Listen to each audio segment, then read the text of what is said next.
Salut la communauté, bienvenue sur cette nouvelle vidéo dans laquelle nous aurons à apprendre des notions sur des angles que nous étudions en topographie.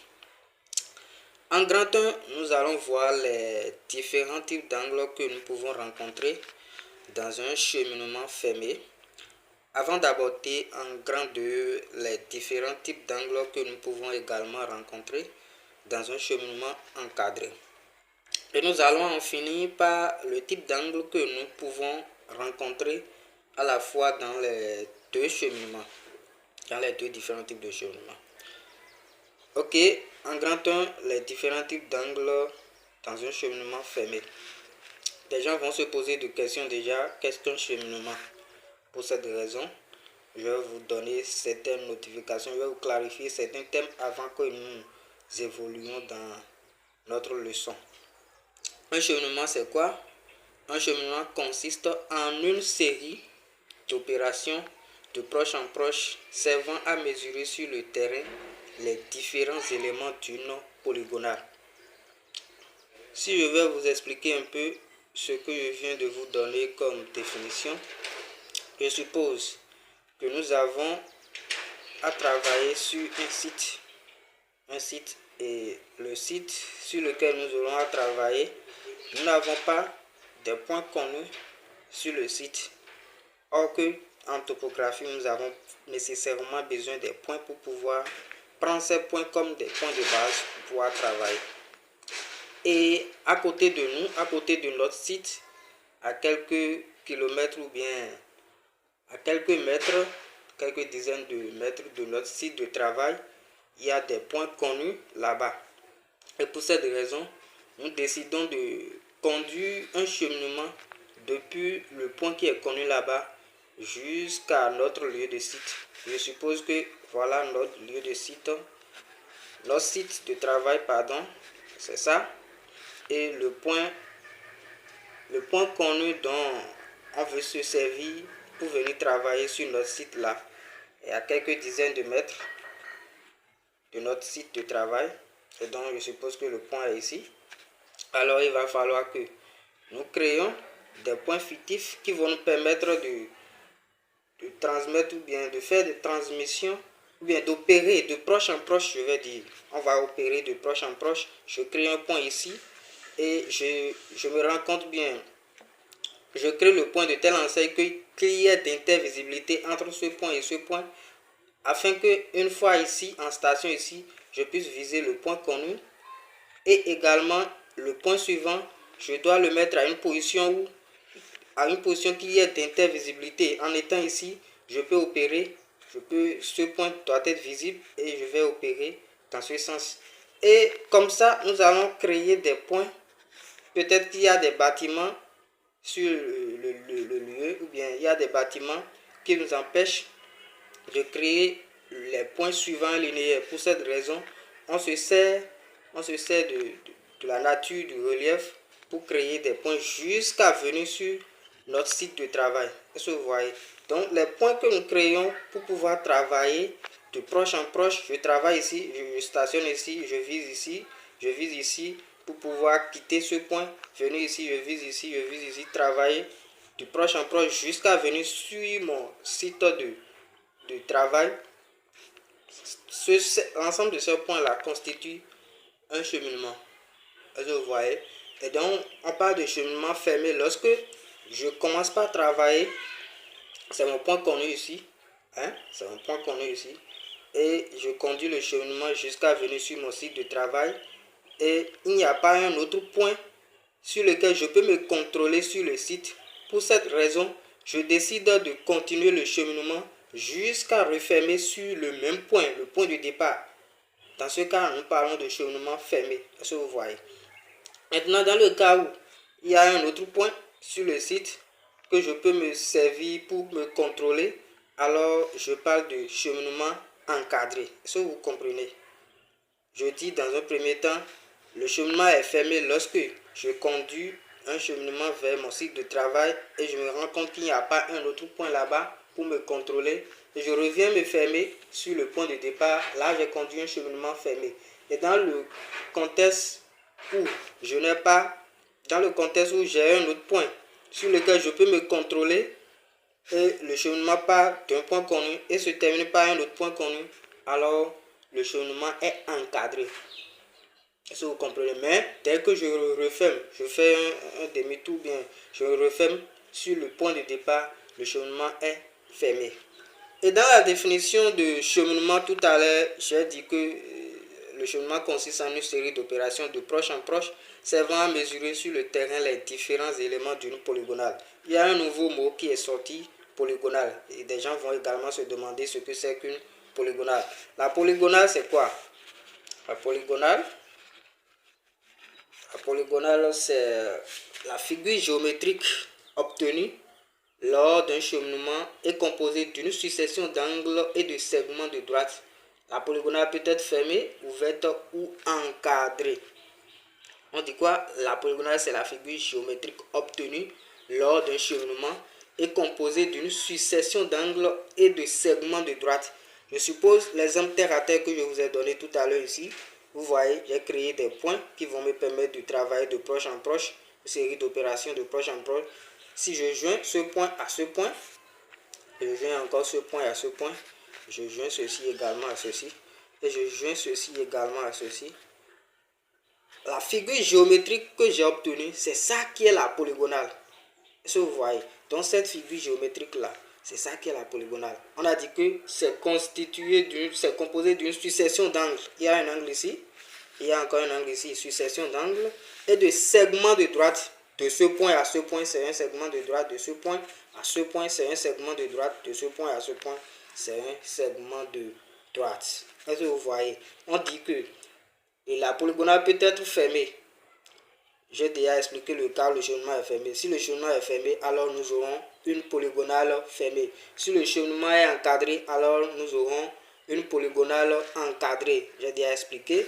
C'est encadré lorsque le cheminement part d'un point connu et se termine sur un autre point connu. Là, on parle de cheminement encadré. Et en même temps, la polygonale qui lui est associée serait encadrée.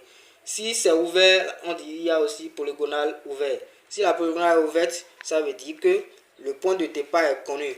Mais le point sur lequel nous avons terminé notre cheminement, ce point n'est pas connu en coordonnées. Dans ce cas, nous pouvons parler de polygonale ouverte ou cheminement ouvert également. Donc, je vais en profiter de la situation pour vous faire part d'un thème que nous utilisons souvent, qui est la polygonation. C'est quoi la polygonation? La polygonation, c'est un ensemble, c'est l'ensemble, je vais dire, c'est l'ensemble des opérations qui consistent à mesurer et à calculer une polygonale. Donc, quand on parle de polygonation, c'est un ensemble. C'est toute une série d'opérations. C'est un ensemble d'opérations qui consistent à mesurer et à calculer une polygonale. Quand je crée ma polygonale, je mesure les distances des segments, j'observe les angles. Tout ça là, c'est dans la polygonation. La polygonation, ça part de la création du cheminement et au calcul jusqu'à l'obtention des coordonnées des points. C'est ça la polygonation. J'espère que je me suis fait comprendre. Donc, nous allons évoluer dans notre contexte. Le grand 1 qui est différents types d'angles dans un cheminement fermé. Nous avons pris un cas spécifique ici, les différents types d'angles dans un cheminement fermé. Vous savez déjà ce que c'est qu'un cheminement. Si le cheminement est fermé, je suppose que c'est le point, c'est notre point connu ça. Donc quand le cheminement part comme ça va nécessairement se fermer sur le point connu. Ensuite, je suppose que le point A est un point qui est connu. Un point qui est connu. Et mon cheminement part de là.